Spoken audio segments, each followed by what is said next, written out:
A aula de hoje é sobre o sujeito. Sujeito vou botar aqui, é quem faz a ação. Ele também, ao mesmo tempo, é de quem estamos falando.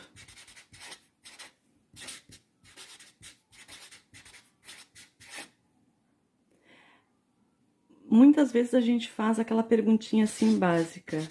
Quem? Ao verbo. Opa.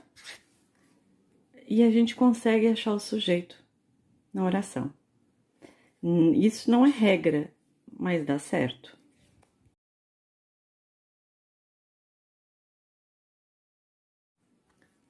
Aqui nós temos um exemplo. Ragnar é um gato gigante. Eu acho o verbo, tá aqui meu verbo, e faço aquela perguntinha básica que pode me ajudar. Quem? Quem é um gato gigante? Ragnar, achei meu sujeito. Simples assim.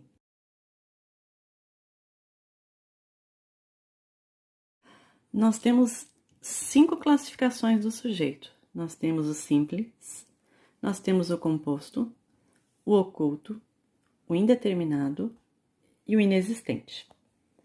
Lembra daquela perguntinha do quem? Ou quem é que a gente faz pro verbo? Eu acabei fazendo uma aqui, ó. Ragnar é um gato gigante. Aí eu achei o verbo, fiz a perguntinha do quem e achei o Ragnar. Ó, quem é um gato gigante? Ragnar. Esse aqui é a classificação do sujeito simples. Por que simples? Porque eu só tenho um núcleo. Eu só tô falando de um animalzinho e eu só tenho um animalzinho fazendo uma ação, certo? Não precisa ser só animal. Aqui eu tenho um outro exemplo. O amor é essencial na vida de todos. Acho o verbo e faço a pergunta. Quem é essencial na vida de todos? O amor. De novo, prof, você tem 2 palavras. Mas eu estou falando não é do não é o é essencial na vida de todos. Eu estou falando da palavra amor. É ela que é essencial. Então, eu tenho um núcleo, eu tenho um sujeito simples. Certo? Vamos para o próximo exemplo. Eu tenho aqui, no 2º ano do ensino médio, todos querem passar de ano. Eu espero, né? Aí eu tenho que procurar o verbo. Querem. Querem passar, né? Aqui nós temos um típico de uma locução verbal. Aí eu faço a pergunta. Quem quer passar de ano? No 2º ano? Não. No ensino médio? Não. Quem quer passar de ano? Todos. Está no plural. Não tem problema estar no plural. De novo, eu tenho um núcleo só, eu tenho sujeito simples. O resto nada mais interessa. Vamos lá. Ó, aqui eu tenho um nome aparecendo. Aqui eu tenho um sujeito, um substantivo abstrato aparecendo. Aqui eu tenho um pronome aparecendo, que também pode ser sujeito.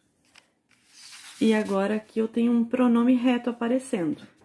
Tá aqui o verbo. Pergunto, quem é a aluna do 2º ano? Ela. Então, um pronome também pode ser exemplo de sujeito simples. Certo? Agora eu tenho outro caso aqui. Vamos para a 2ª classificação. É sujeito composto. Sujeito composto ele tem que ter 2 ou mais núcleos. Aqui eu tenho a Ana e a Maria. Eu tenho 2 núcleos de quem eu estou falando ou quem está praticando a ação. Então, a Ana e a Maria são irmãs. Tá aqui o meu verbo. Se eu perguntar quem, é claro que vai ficar incoerente, né? Porque o quem está no singular e o são está no plural. Mas quem são irmãs? Porque quem não existe, né? Quem são irmãs? Ana e Maria. Tá aqui o meu sujeito composto. Porque eu tenho 2 núcleos.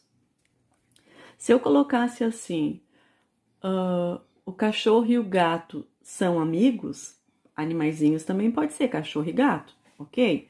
Se eu colocar a parede e a porta fazem parte desta peça, também tem o sujeito composto, porque eu estou falando de dois assuntos, a parede e a porta, certo?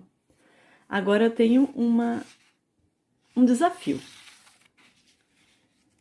Ela é aluna do 2º ano e gosta de redação.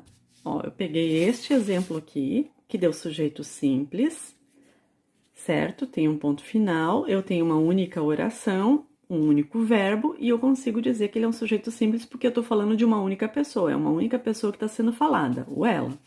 Porém, aqui eu tenho, ela é aluna do 2º ano e gosta de redação. Pois bem, eu tenho uma conjunção, que é o conteúdo que a gente está trabalhando. Esta conjunção é um marcador de adição. Isso quer dizer que a minha oração se corta.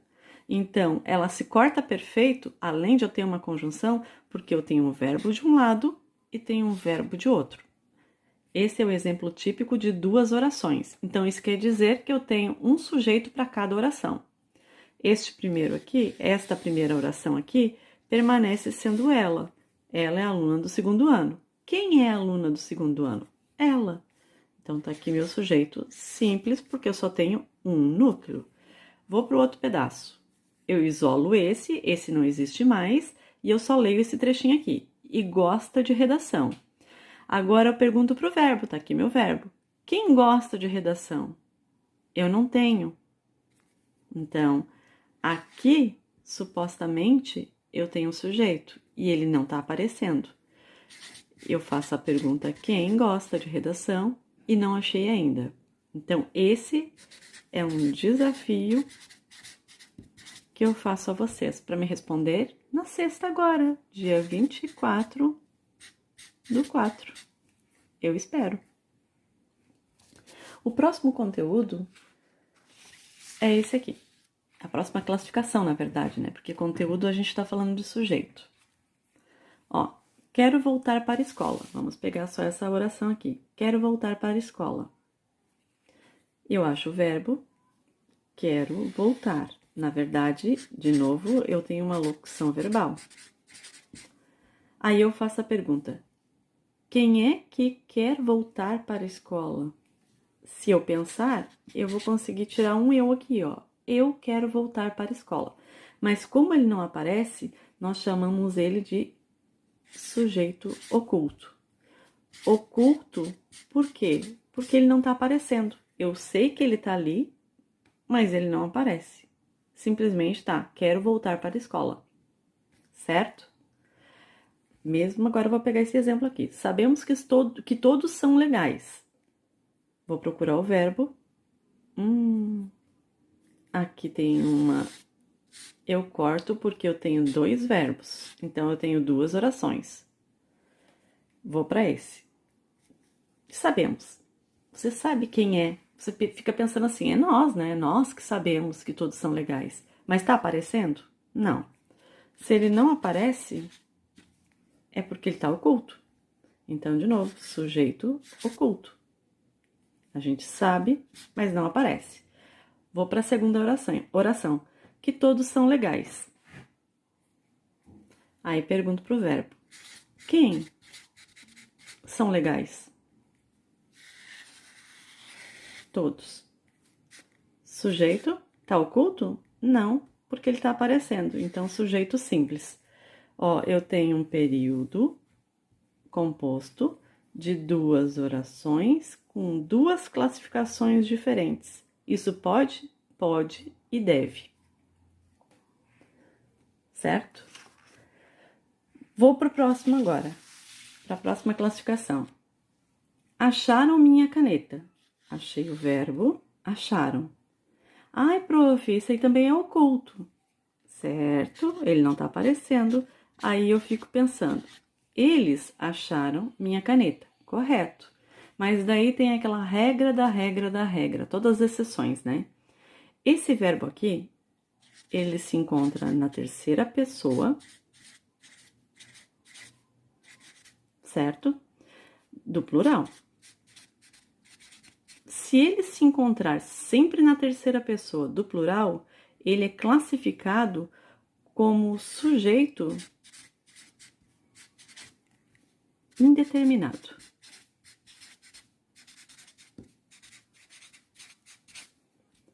Sujeito indeterminado.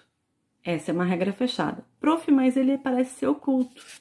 Mas do oculto, ele vai estar, nós sabemos, eu quero, e nunca vai estar o eles, oculto. Então, eu, tu, ele, nós, vós, será oculto. Porém, o da terceira pessoa no plural é uma regra fechadinha para ser indeterminado. Vamos lá de novo. Encontrar o meu coração? Ó, tu fica pensando. Encontrar o meu coração? Tu sabe quem encontrou? A gente faz deduções, né? Mas eu não sei. Então, de novo, encontraram, eu sei que são eles. Terceira pessoa do plural. De novo, é sujeito indeterminado. Porque a gente não sabe quem é que encontrou, a gente não sabe quem é que achou, mas se ele fechar nessa regra da terceira pessoa do plural, que é o eles, ou elas, né? Nem pense duas vezes, ele é sujeito indeterminado, é regra fechada. Para ser indeterminado ainda, ele tem duas regrinhas. Essa é a primeira, da terceira pessoa do plural, e a segunda regrinha é o verbo seguido do ser. Então, essa é uma regrinha fechada também. Então, eu tenho um verbo na terceira pessoa do singular, mais o Czinho. Vive-se bem na cidade.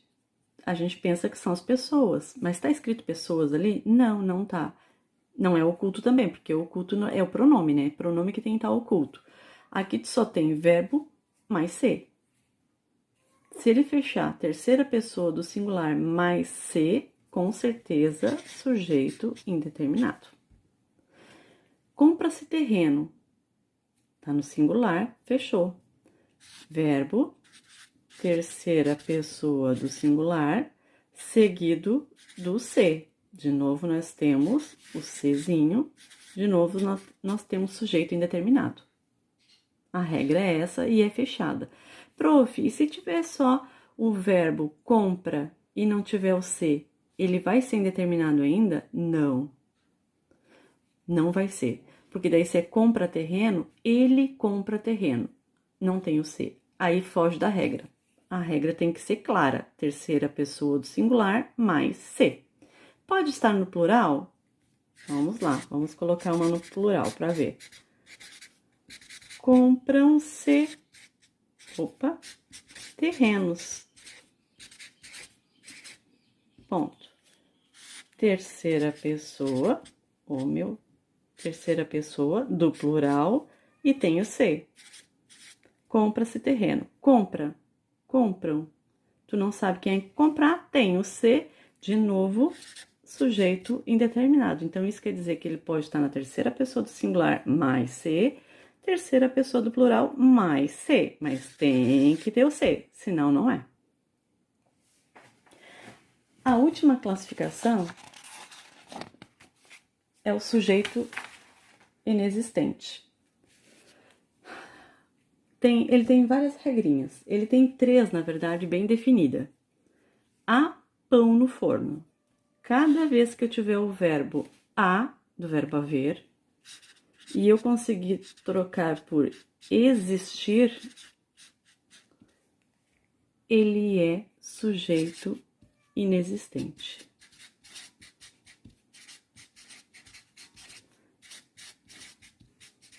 Vamos lá.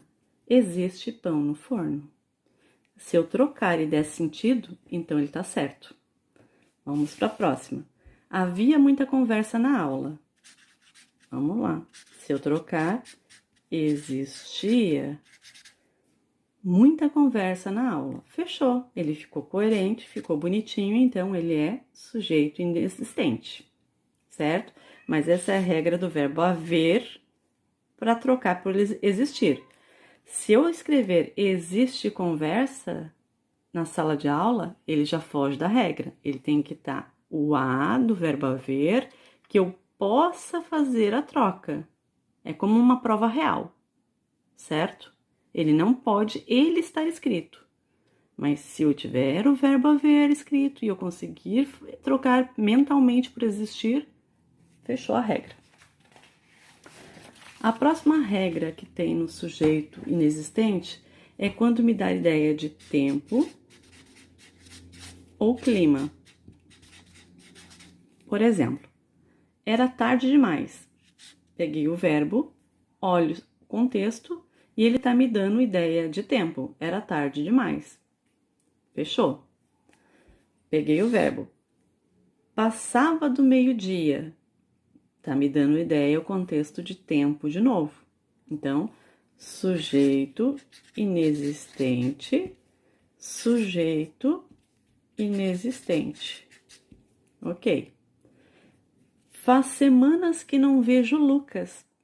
Que Lucas será que é esse que eu tô falando, né? Ó, faz semanas. Tá me dando ideia de novo de tempo, sujeito inexistente. Vamos escrever inexistente, porque não existe sigla, né? Que feio. A letra tá linda, né? O último exemplo que eu coloquei aqui está muito quente. O verbo está e o contexto me diz muito quente, me dá a ideia de clima, certo? Então, sujeito inexistente, porque está me dando ideia de clima. A terceira e última regra do sujeito inexistente são os fenômenos da natureza. Um exemplo que eu botei, ontem à noite ventou muito. Ventou. Então, aqui, ó, eu não consigo achar sujeito, então é um fenômeno. Isso é uma ação da natureza, eu não consigo conjugar, é diferente dos outros, mas está me dando uma ideia que é uma ação que a natureza faz, ou fez, ou vai fazer, né? Então, ventar, chover, trovejar, relampejar, amanhecer, anoitecer, nevar, gelar, entre outros, são considerados fenômenos da natureza, portanto, é sujeito inexistente, certo?